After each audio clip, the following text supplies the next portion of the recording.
Oui, il est 14h30 à Paris. Ravi de vous retrouver dans ce Paris Direct. Place à votre rendez-vous. C'est l'heure de Derrière l'image. On prend le temps de décrypter l'info à partir de photos qui font sens.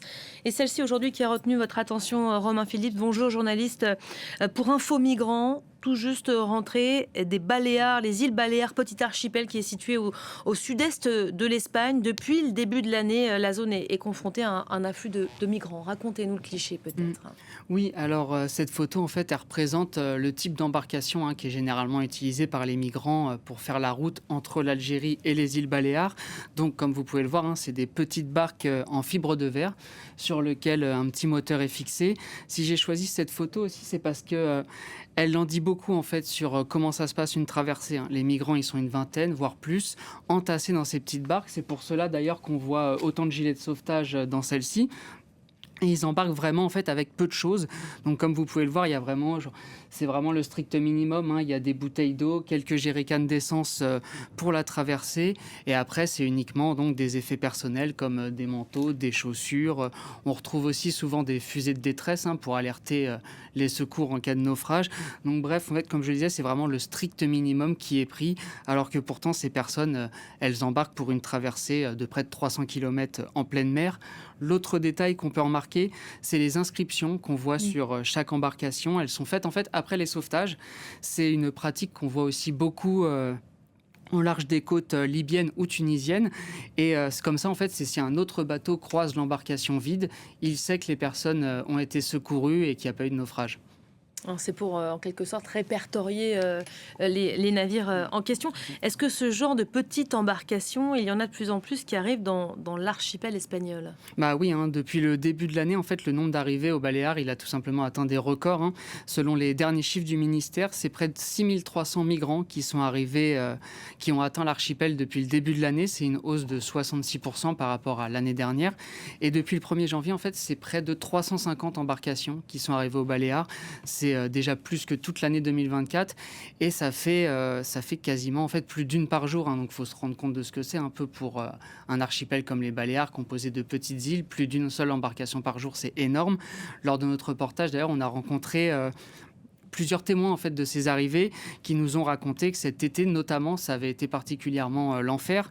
C'est le cas par exemple de Carlos Martin, c'est un ancien capitaine de la marine marchande et il nous a raconté, encore un peu choqué, que des bateaux arrivaient quasiment tous les jours, qu'il y avait des cadavres, des disparus, en fait que c'était des situations que l'île elle n'avait jamais connues auparavant.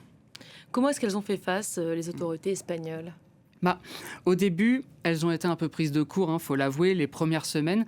Quand les arrivées, elles ont commencé à vraiment augmenter, on a commencé à voir des personnes un peu désœuvrées qui dormaient dans la rue.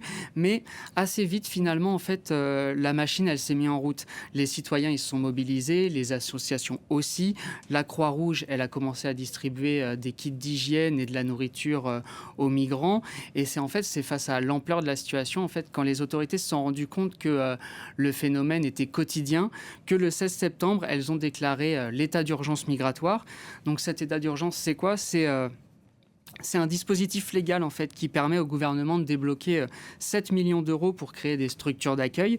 Donc en fait maintenant, il y a des grandes tentes blanches dans les ports de Formentera et d'Ibiza pour accueillir, c'est rapide, c'est le temps d'une nuit ou d'une journée, les migrants après les sauvetages. À Palma, ça traîne un petit peu parce qu'il y a eu du retard dans les travaux, donc c'est pas encore terminé. Actuellement, c'est un peu le système D. Il y a un policier qu'on a rencontré par exemple au port qui nous a raconté qu'en fait chaque soir, c'est un bus escorté par la police qui vient du centre d'accueil et qui dépose les migrants en fait dans la gare maritime qui est laissée ouverte la nuit. Donc c'est un accueil qui est assez rudimentaire. Ils sont là, il y a juste quelques sanitaires et des bancs métalliques, mais ça leur permet au moins de passer une nuit, on va dire au chaud en fait, avant de pouvoir embarquer sur un ferry le lendemain matin. Et oui, parce qu'il faut le dire, ils ne sont que de passage, ces migrants. C'est ça, en fait. Généralement, ils restent 24 heures, voire 48 heures. C'est le grand maximum. Lorsqu'ils arrivent sur l'île, ils sont pris en charge déjà par la Croix-Rouge pour tout ce qui est premier secours. Ensuite, ils rentrent dans le processus policier pour tout ce qui concerne les vérifications de sécurité. Et ensuite, en fait, on leur offre un billet de ferry pour le continent directement. En fait, la logique aujourd'hui, ce qu'il faut comprendre, c'est que vraiment, la logique, c'est de faire quitter les migrants, c'est que les migrants en fait quittent l'île le plus vite possible pour ne pas engorger le système. Et c'est une fois sur le continent, donc généralement c'est Barcelone ou Valence, qu'ils vont pouvoir demander l'asile. Donc ceux qui peuvent prétendre à l'asile, ils vont avoir une place en centre, ils vont être pris en charge par le gouvernement espagnol. Les autres, généralement, ils vont avoir deux choix. Ça va être donc être en situation irrégulière dans le pays ou alors poursuivre leur route migratoire vers d'autres pays d'Europe, notamment la France. Il y en a tout de même aussi, c'est à noter, il y en a quelques-uns qui restent plus longtemps aux îles Baléares. Souvent, c'est des personnes qui restent pour des raisons humanitaires. Dans ce cas-là, c'est la Croix-Rouge qui les prend en charge. Et en fait, il s'agit souvent de ce qu'on appelle en fait des personnes vulnérables. Donc ça va être des femmes enceintes ou des personnes qui ont vraiment besoin de soins immédiats et qui ne peuvent pas voyager plus longtemps. Et eux aussi, ils sont de plus en plus nombreux. Le personnel de la Croix-Rouge qu'on a rencontré, il nous a expliqué en fait que le centre, il était plein et qu'ils étaient obligés de louer des chambres d'hôtel en fait pour s'occuper de plusieurs dizaines de personnes. Qui sont ceux qui empruntent aujourd'hui ce qu'on appelle la route algérienne? Avant tout, déjà, il faut rappeler aux téléspectateurs que cette route algérienne, donc, comme on l'appelle, elle est assez ancienne. Hein. Elle connaît une forte augmentation, c'est pour ça qu'on en parle aujourd'hui. Mais ça fait vraiment longtemps en fait, que les Algériens ils empruntent cette route migratoire pour rejoindre l'Europe. Ce qu'il y a de nouveau cette année aussi, c'est qu'il y a de plus en plus en fait, de subsahariens et de personnes originaires de pays d'Afrique de l'Est en fait, dans les bateaux. Par exemple, en 2023, 73% des personnes qui arrivaient aux Baléares étaient d'origine maghrébine. En 2025, ce pourcentage il est descendu à 30%. Les 70% d'autres, donc, c'est des personnes qui viennent d'Afrique subsaharienne, d'Afrique de l'Est. Donc, pour comprendre ce changement, on est allé à la rencontre de Margalida Capella.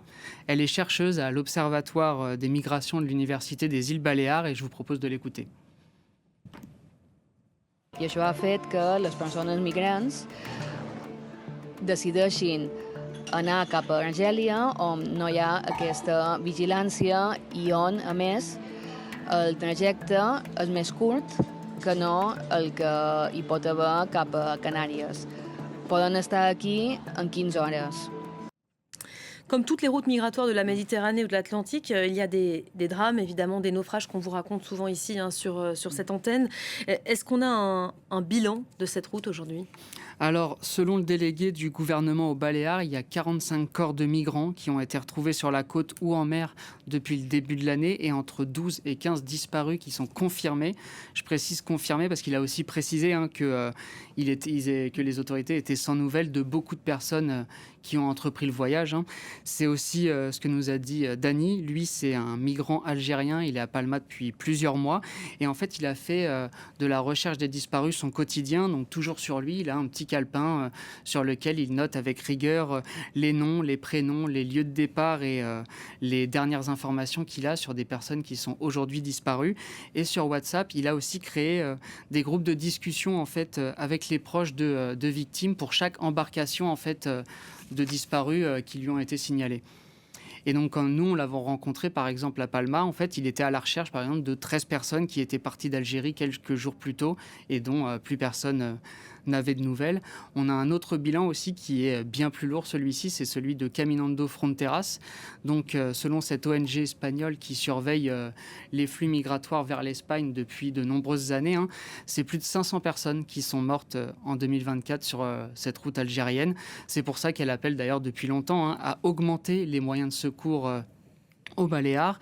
Et de son côté, lui, le gouvernement des îles Baléares, il demande le déploiement de Frontex.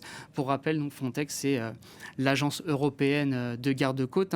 La présidente du gouvernement, elle s'est même d'ailleurs rendue elle-même à Bruxelles pour demander directement à la Commission européenne de déployer des navires et des hélicoptères au large des îles espagnoles. Merci beaucoup, Romain. Reportage à retrouver évidemment sur la page TikTok d'Info Migrants, sur le site d'Info Migrants également. C'était Derrière l'image. Merci de nous avoir suivis. Restez avec nous. L'info revient et se poursuit sur France 24. Tout de suite, c'est l'heure de votre grand format. C'est le focus du jour. Regardez.